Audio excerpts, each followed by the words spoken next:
G'day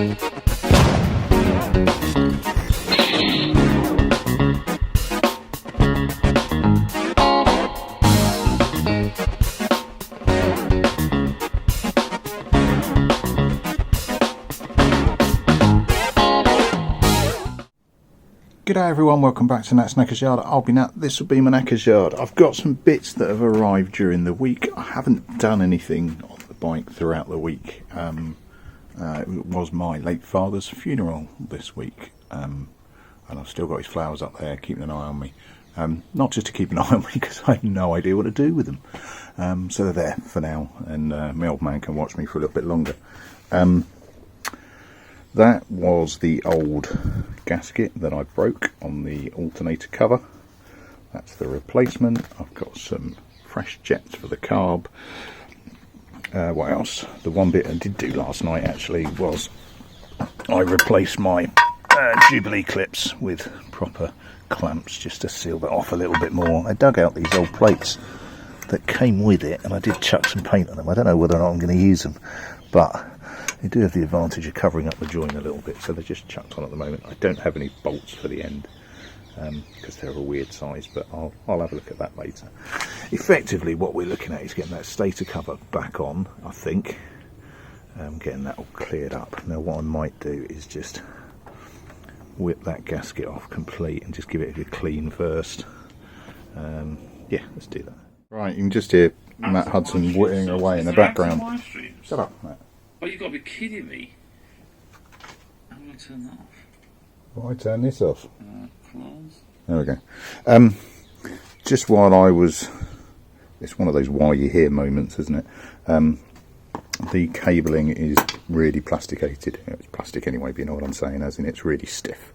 So I'm just stripping it and rewrapping it while I'm here, so, you know, before and then after. So I may as well do that. I'm not filming it because it's dull. Let's get on with that. Right, I've given up on Don't Cross the Streams because Matt was getting way too technical and I was listening to that, not watching what I was doing. Sorted. All back on, all mounted. I thought I'm just about to go and pick up my youngest from a club, so I can't remember which one of you guys pointed out, but I did have the rear pegs on wrong. Basically I put the cover on in the wrong place, so I've just been fucking around with those for ages trying to work it out, but that's now on the right way, which is a good start. Ditto with the other one as well. Just a poxy little thing that was bugging me. I knew I had them wrong, but I couldn't work out how wrong and where they should be, but that's now squared away, I think. Right, carbs next. Taking the pod filters off. Get those bad boys off and we'll have a look. The main bit I'm looking at is the idle screw and the fact that the actual throttle is set too high. So I might just give it a few minutes, go and pick up the youngest and then have a look. Right, so there we go, that's the carb out. Yeah, orientate the way it is on the bike. I've just chucked one of my mini vice, still quite a big one. It's bolted the table, give me something to work on as much as anything else, but also to try and help me show stuff. Now the bit that you can you just make out, see the end of the, I've run out of hands, the end of the idle screw there. But you may just be able to make out, potentially not, that it's not actually, I can't do it with a torch, it's not actually in any contact with the blade of the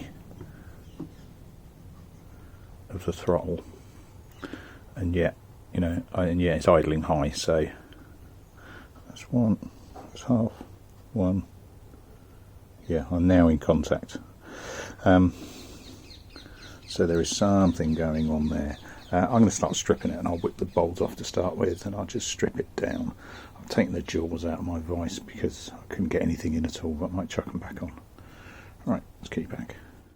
Right, so just stripping it down just for a general clean. Here's my new jets, my 116s. They're the wrong fucking size. Idiot boy. Not even bloody close. Yeah, so I won't be rejetting it today. I'll be reordering, but okay, I'll give it a good clean out while I'm here. I do want to look at the diaphragm heights, the needle heights.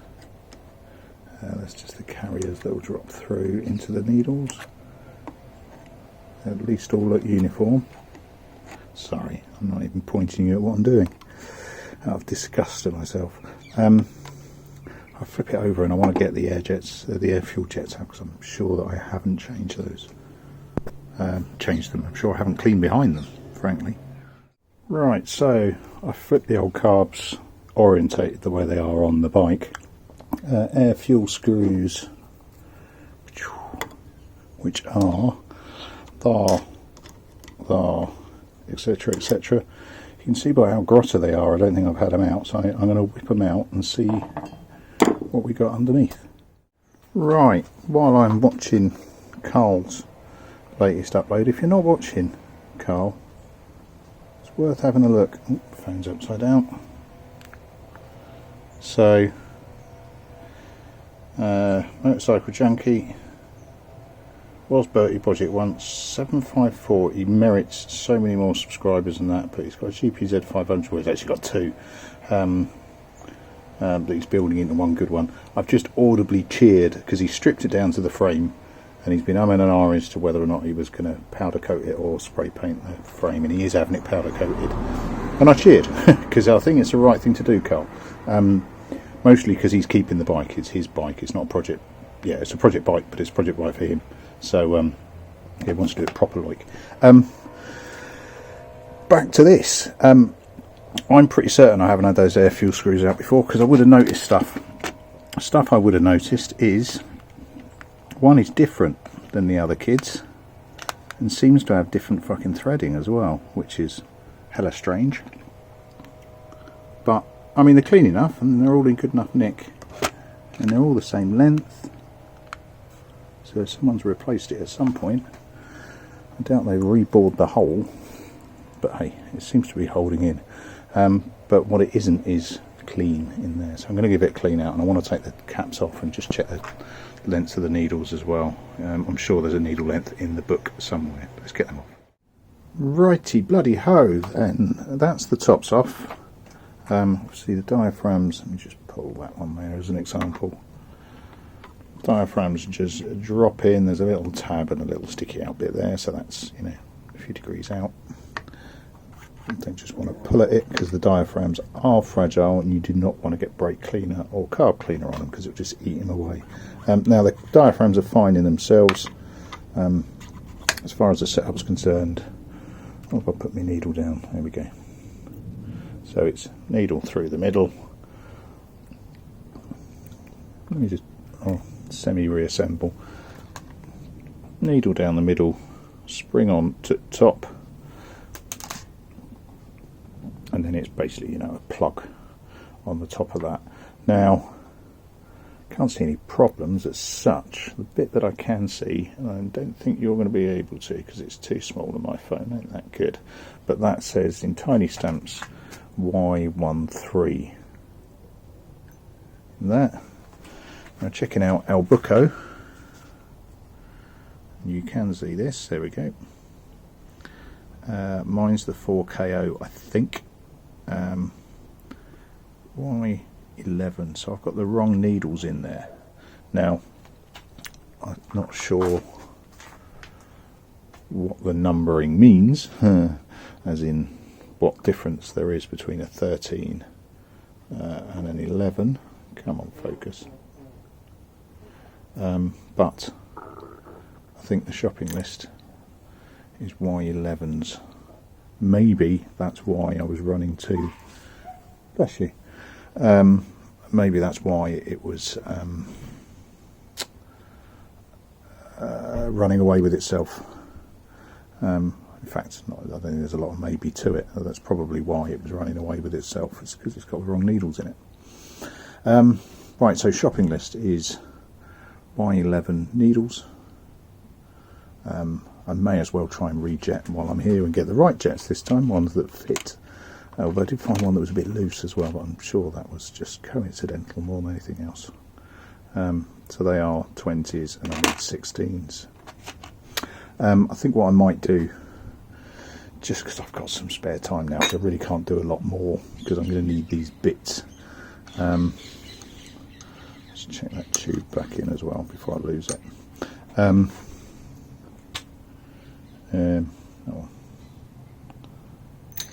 That one.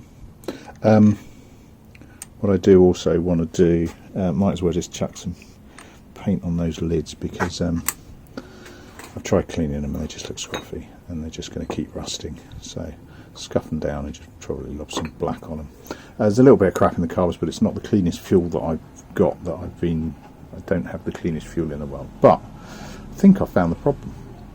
Now, please, jump in the comments and let me know. Am I talking out my hoop with the wrong needles? Not a like it must do. Must do. I think what I'll do in the interim though is whip out all of the jets again, give them a good soak in the postal period whilst all this shit's still on its way.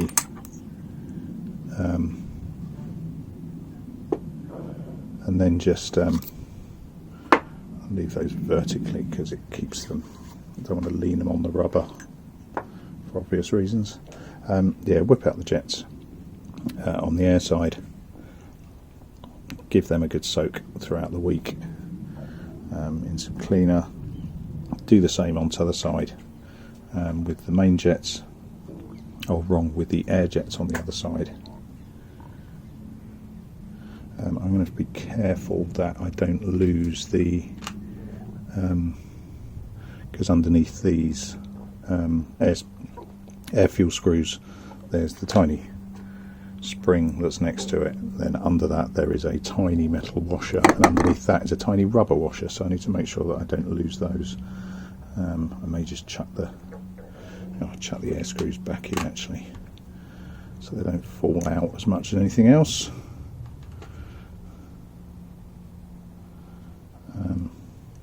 And once I've done that, I'll give the whole system a good drink through. Now I know I'm chucking these in without the springs. Don't give me shit for it. It's just to stop those washers falling out, or to discourage them from falling out. They probably won't. They're pretty well wedged in there. But I do want to, once I've got the jets out, give it a good scale blast through.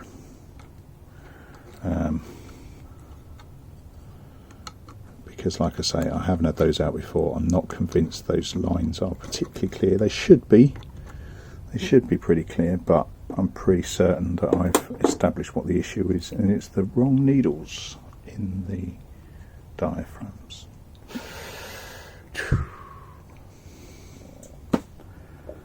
Just waving away to a neighbour. That'll do me, people.